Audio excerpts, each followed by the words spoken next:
Going all in this week. Yesterday was my 15th wedding anniversary.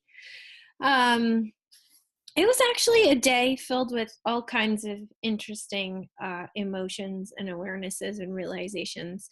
It was not a romantic dream come true dinner out event, flowers, gifts, yada yada. Um, And there was that voice in my head that was like, "But it should be. I'm sad because it's not." And then there was all these moments of just like pure joy that I'm living this life with this man and it's just beautiful. I love it. So, um yesterday was a really interesting day. I did want to go, if I'm being honest, I did want to go out to dinner and I did want to plan something special and I did want to buy gifts. But they weren't in the picture this year and that's okay. And it gave me an opportunity to reflect on all these awesome things. So how cool is that? So we fell in love, and uh there's this is funny. There we go. There was a little marker in front of my blog post, and so I was having trouble reading it to you and remembering what word was underneath. So we fell in love and graduated from high school in 1997. It was June 14th, 2003 when we tied the knot, and I have learned so much along the way.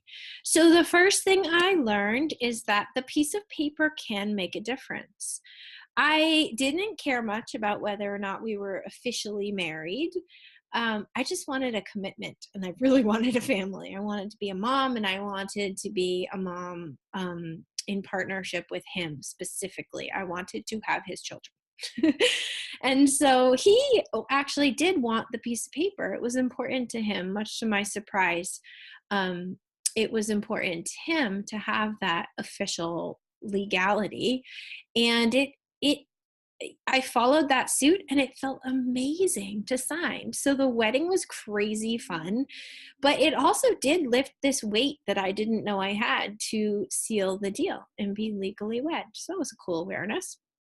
Number two, I'm going to jump ahead 7 years and say that the 7 year itch was a real thing. Like, I don't know what it is about the 7 year mark. Maybe it's just the story we've been told and we sink into it. But I did get wiggly. And it wasn't like leave him for another man wiggly. It wasn't like my eyes were headed elsewhere. But it was more this, is this what I really want for the rest of my life kind of wiggly? And I can't say what exactly changed past that 7 year mark, but something shifted and I never looked back. So it was just this timing that was really interesting, but it did exist. Number three, kids make it harder, but they also make it better. So figuring out how to parent is hard enough. Figuring out how to parent next to someone who parents differently can really shake things up. And all the ick can come flying to the surface as you navigate the uncharted waters of raising children. But then at the very same time, there's almost nothing that feels as good as loving your children deeply and profoundly, like we do as parents, alongside their other parent. It is incredibly powerful. And some of my favorite moments are when we look at each other with that our kid is amazing look and it's absolute perfection. Um, when I notice it the most is often when they're like funny. When our kids are funny, we just look at each other and we're like, oh my gosh, everything's so amazing. Our kids are so amazing. We're so amazing. And I just love those moments. So, number four, one person is not supposed to fill all the roles. I believe this so strongly. I've always believed this. It has served me really well in all of my life circumstances and growth. And if I expect him to meet all of my needs all of the time, physical, emotional, spiritual, I'm setting myself up for failure. So we've been married 15 years, but we've been together over 20. And it's way too much pressure for him and for me to expect either one of us to fill all of each other's needs.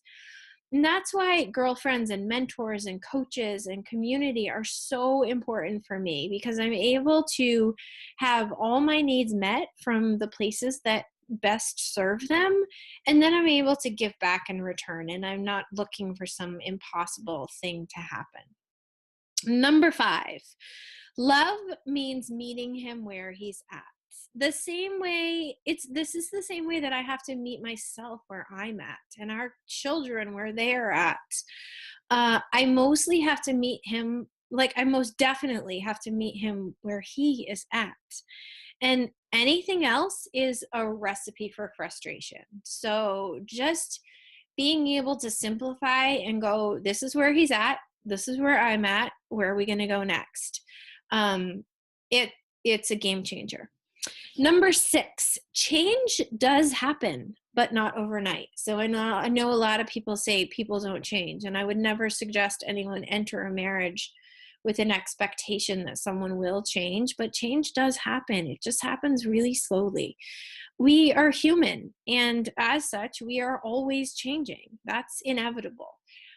We change individually and we change in our relationships. And the fastest way to support someone else to change is to change yourself. When you do that, it's almost impossible for them to not follow suit. I've seen it happen over and over and over again in our marriage alone. And it's incredible. It's incredible to watch. So, number 7, we are almost halfway through. I have to love myself, not only to love him, but to be able to receive his love. And that is so key. So self love is so much more than number 7 on this list. It's a lifetime of study. It is a constant daily practice. It's an awareness, but you have to be willing to start to face it in order to maintain a healthy marriage.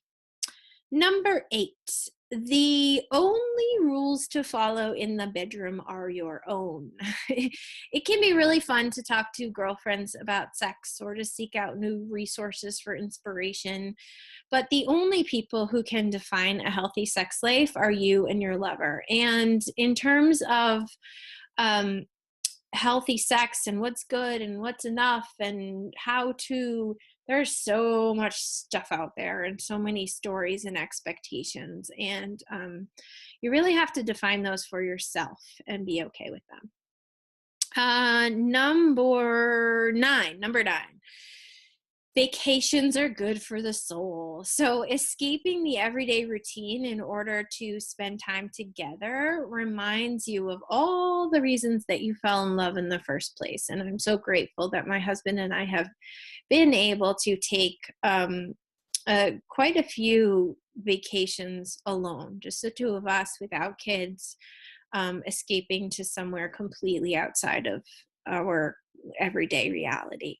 It can be overwhelming to plan, especially if you have a family or careers, but it's so worth it. Number 10, texting can open the doors that otherwise may have stayed closed. So technology has a whole host of drawbacks, but it's been a godsend for communication in my marriage. Neither one of us are quick thinkers or strong reactors. We almost never fight. We literally never yell at each other.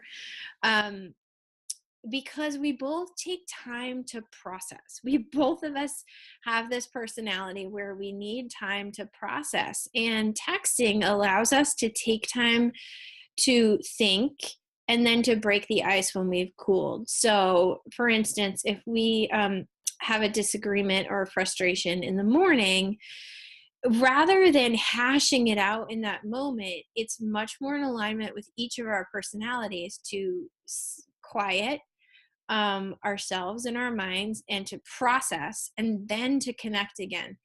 But what can happen, particularly with a family, let's say there's a disagreement in the morning, and then the next time you see each other is dinner time or sports or whatever chaos family brings. That could be hard. That could be hard. So instead, it hasn't been that many years that we've had phones and been able to text each other this way. But instead, what happens is that we can both cool and process, and then we can break the ice and reconnect once we've done that through texting. And it totally works for us.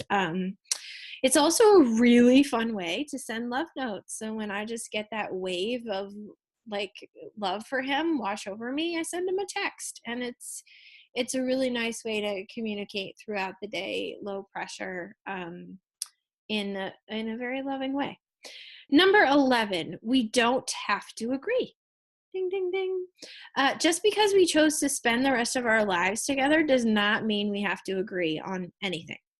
In fact, different opinions make for really interesting conversation and lots of growth. Number 12, it's okay to have roles and it's okay to break them. So some seasons he does more grocery shopping, some seasons I do. Some weekends he does more parenting, and some weekends I do. Sometimes I take out the trash and sometimes he does. And most of the time he does like the dirty hard work, he's like fixing things in the house and going in the basement to get the furnace working and kind of the dirty nitty gritty stuff. And most of the time I make parenting decisions and I clean the house. So some might define those as really clear roles, but we are totally okay with our roles, and we're also totally okay breaking them. It's okay to have roles, and it's also okay to break them. Number 13, it's okay to wish it were different and still stay. Just like my anniversary yesterday. I wished it was different, but that had nothing to do with the amount of love I had for him. And it would have been really easy to muddle those two things up and go, this is not the day I want it to be. Therefore, I must love him less. No, those two things had nothing to do with each other. So some examples of that, like I wish my house were different, but I also love it here. I wish our government were different, but I also love it here in the United States. I wish my hips were different, but I also love who I am. Nothing's perfect, and the desire for change can be really eye-opening and inspiring. So it's okay to wish your marriage were different and still choose to stay. Now, of course, this doesn't factor in abuse or any such thing, but if it's in just a typical marriage like mine, there are things I wish were different, but I still choose to stay, and I choose love for us, and that's really beautiful. 14, when I let him love me, his love grows bigger. Surrendering to his love, it's like fertilizer for our marriage, and it allows us to both bloom in ways that resistance would have prevented. And if you're careful, you will notice those times that you resist. And surrender has been a really big game changer for me. Just surrendering to allowing him to love me the way that feels good to him. It's been beautiful. And finally, number 15, there's only one person responsible for my happiness, and that is me. So when it comes right down to it, there is nothing he can say or do that defines how I show up in the world. And that gives me a lot of room to love him. It allows me to love him with a great big open heart and very little dependency, because my happiness is influenced by our marriage, which is really good. But in the end, I am the one responsible for me being happy. So we are life partners who are each responsible for how we show up in the world. And when we act on that, love flows really abundantly. That's all I have for you this week. My 15 lessons I've learned about marriage, and we'll see what next week brings. Program. You can find the link to that on the website. You can also listen to our co-hosted podcast, Creating Wealth and Wellness, free on iTunes or here on the website. And if you're interested in building residual income, check out the Join Our Networking Family link. Until next time, keep doing that thought work. I believe in you.